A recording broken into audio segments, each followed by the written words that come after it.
Good morning, everyone. I hope everyone has had a great start to the conference so far. And thank you all for joining myself and Dmytro on stage today. I think this is always such a big topic.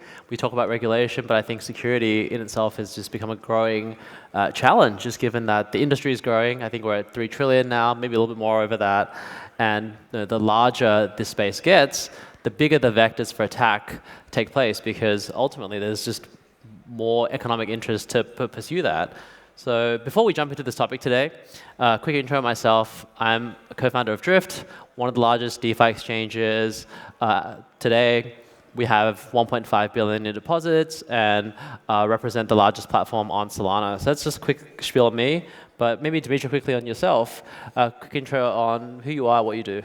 Yeah, thank you. Hello, everyone. So first of all, glad to see here, everyone. And so I'm Dmytro. I'm from Ukraine, and we actually leading one of the biggest security company, not only in the Web3 world. Actually, I'm CEO of HackenProof, which is one of the biggest bug bounty in Web3 and Web2 world.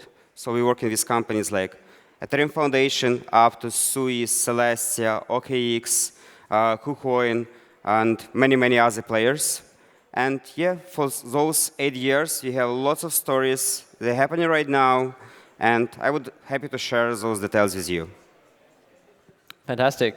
I think just even taking this year alone, in the first quarter, I think we've observed close to 2 billion worth of hacks, the largest obviously being Bybit very, very recently.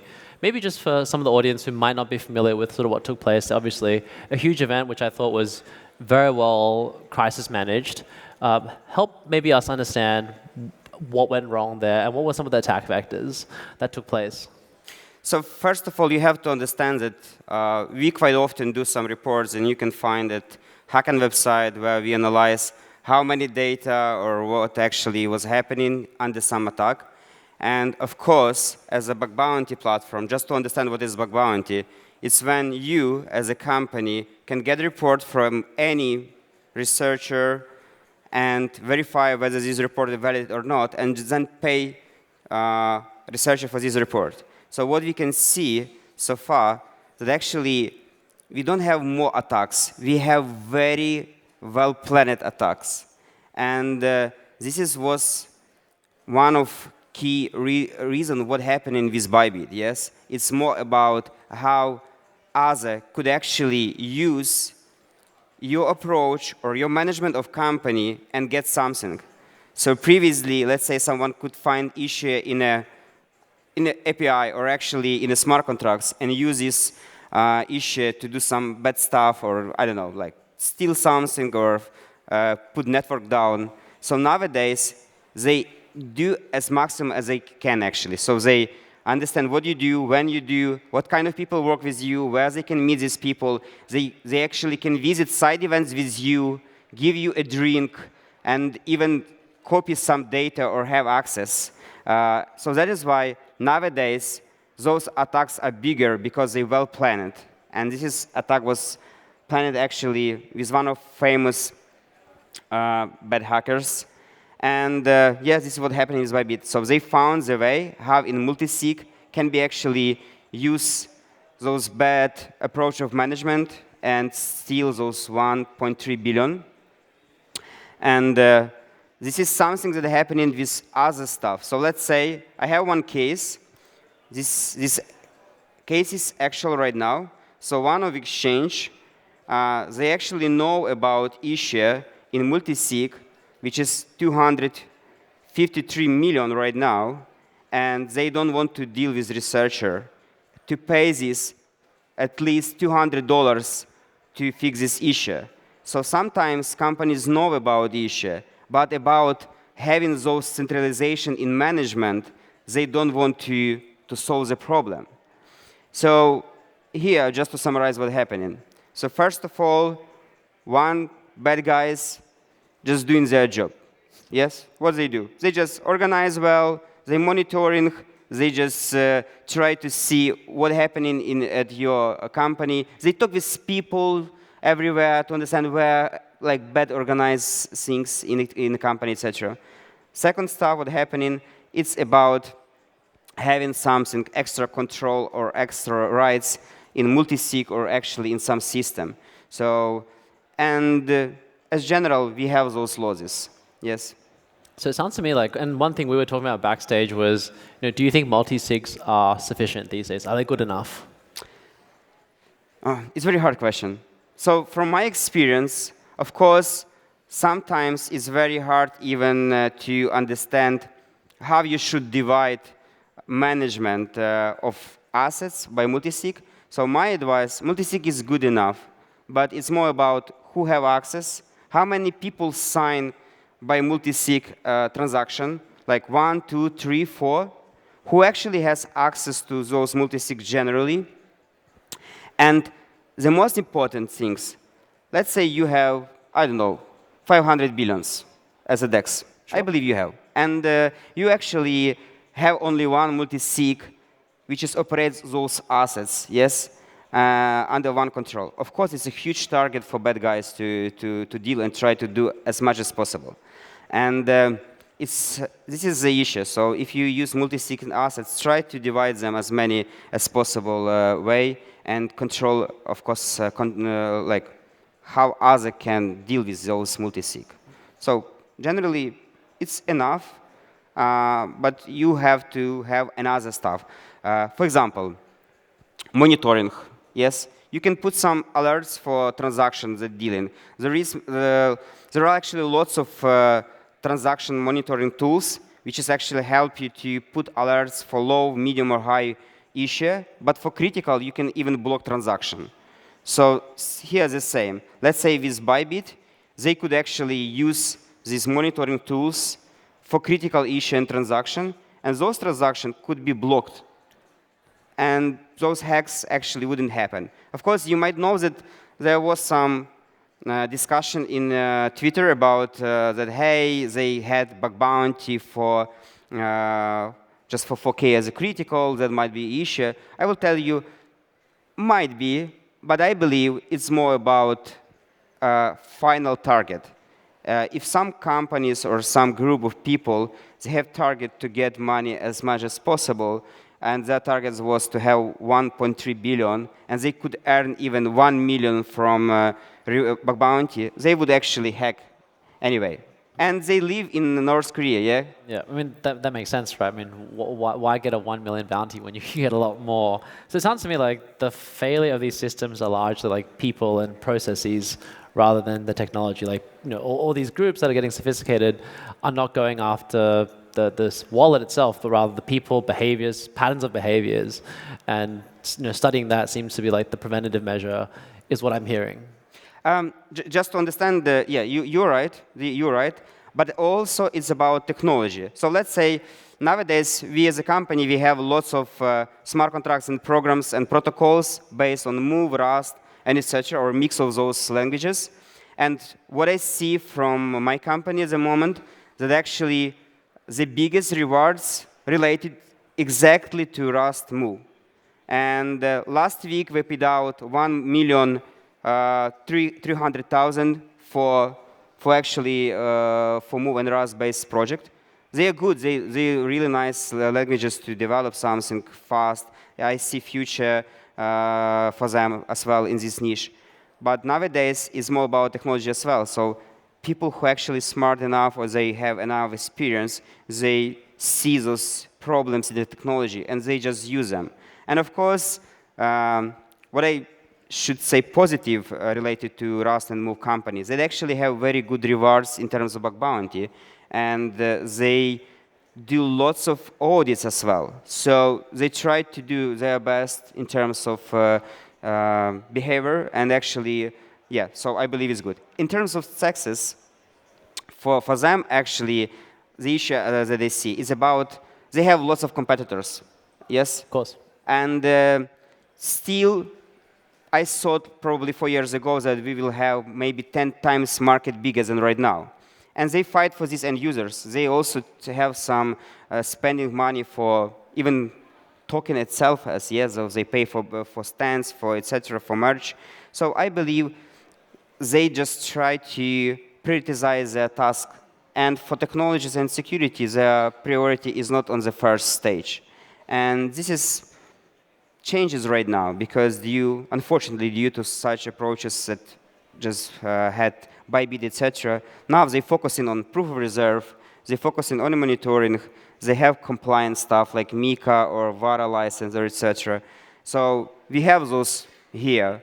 But actually, I believe that the security should be in the top 3 list of business. So that is why we have those players like bounty platforms, auditors, contest players, and etc., monitoring players, because you cannot hire 100 people in a company. But is that enough? Like to all the people in this room today who are users of, whether it's decentralized exchanges, centralized exchanges, or any other platform, is that enough to keep these users safe? I have a good and bad news for you guys. So let's start from bad news. Yes. I don't like personally even to go through some process, even to fulfill some survey, and sometimes even like I have a daughter, she like, hey, could you bring me some toy and etc. And I come through survey, do as usually also try to take it, and I feel like it's something I don't want to waste time, yeah. And we as end users, we actually don't want to deal with technologies or actually other stuff, which is for us it's like complicated, yeah. So we try to just log in with Google or etc. Not set up two-factor authentication, not to having hard wallet because like, come on, I just came here with I don't know with smartphones. That's all. Why I need a bag or etc. And this is what happening. So we just try to be as simple as it is, and that's a problem. So even I was telling you a story before. So even we have a case where actually one company, one guy has issue with Telegram, and they were talking with his wife. They keeping like about financial stuff for 1 week because they live together, etc. And one of guy make a copy with provider of SIM card, and they actually just use a right moment where was a like request to pay money. They just send their details instead of husband to wife, and actually she just moved quite a big sum to these guys, and then he just deleted a chat. So this is about something can miss, of course, in those settings. But you as end users, of course, you should be definitely set up two-factor authentication in WhatsApp, LinkedIn, Twitter, Telegram, whatever you use. It's very important. Also, if you're a part of company and you have access to Twitter but you don't use it, please just say to your like team members, could you cut me from this permission or etc. And of course about links, I never, even when I have a message from my marketing team or etc. On my email, I first of all check what is email sent me, then actually ask my team, should I definitely do what it's saying in email, and then just do. And usually I do like proceed like this. So when you even get some email from your team, you should definitely be sure that this is something that you expect to have. And what else? It's more about read. You have ChatGPT. It's a really good way right now quickly to get some information. Even previously, in order to get some information, I was asking my team to collect information for me, then reading at the end of the day or in the morning, etc. Nowadays, I just drop some message and details.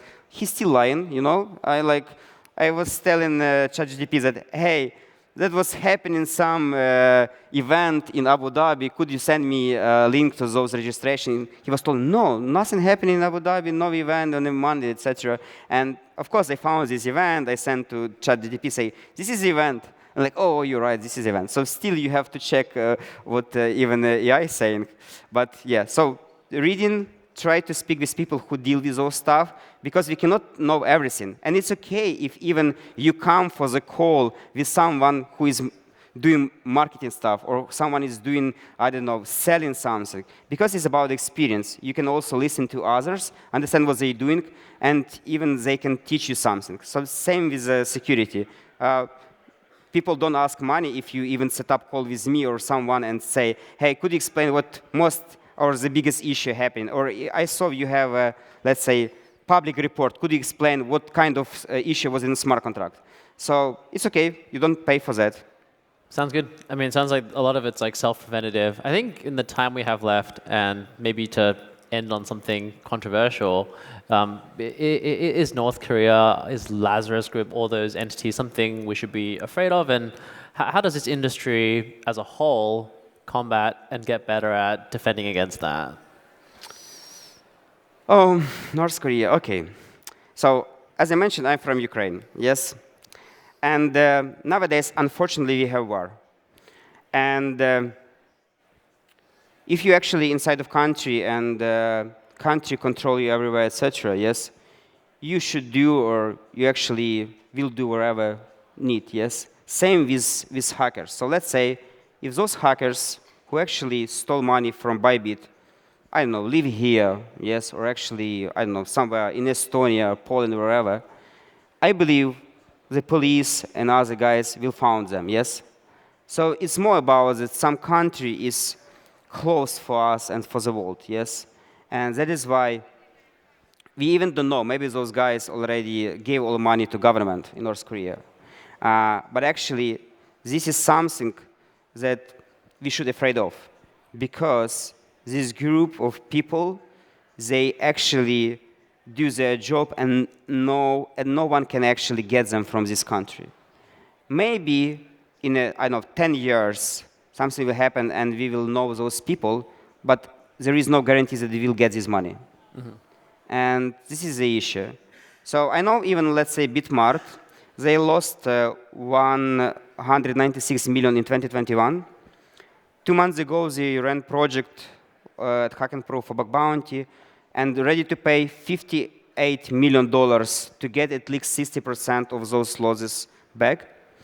And we actually getting reports with some details about information, so people still try to help and actually send some data to understand what's happening.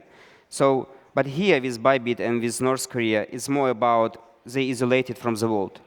And if you don't have access to those isolation, probably it's not possible to get this money back. And especially if this money already spread it.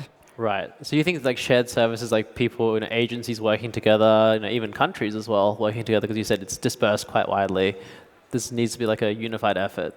Yeah, that's true. But actually, one more stuff is about they still, let's say, if they had a chance to get some money, they need to get this in the cash or maybe somewhere. So it's more about regulation. That is why we have regulation happening everywhere, and those regulation goes to payments, taxes, and etc. But still, we have DeFi, which is not under regulation, and maybe never will happen there. So that makes me happy that, I'm in DeFi. I feel like that's a growing space.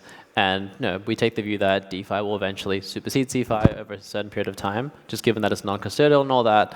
In the 30 seconds we have left, what is something you think that you do as a CEO of a security firm that people in the audience should be doing? OK, so first of all, as I mentioned, it's about your personal approach with the security. So I try to explain team how to deal with something and what we should not to do at all.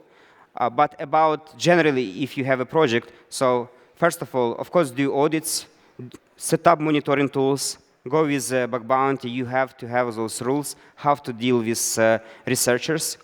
And at the moment, I believe it's enough, because everything else is governed by regulations, and they will also try to monitor. And regulators itself, they also want to have monitoring tools to monitor your assets of your company. So this is something that will happen, and they will block your transaction as the banks. So this is what I can advise. Fantastic. So when you get that call from a bank blocking a transaction, it's not a bad thing. I think, unfortunately, everyone, this is all the time we have for today. A big round of applause for Dmytro for joining me on stage, covering security. Thank you very much. Thank you.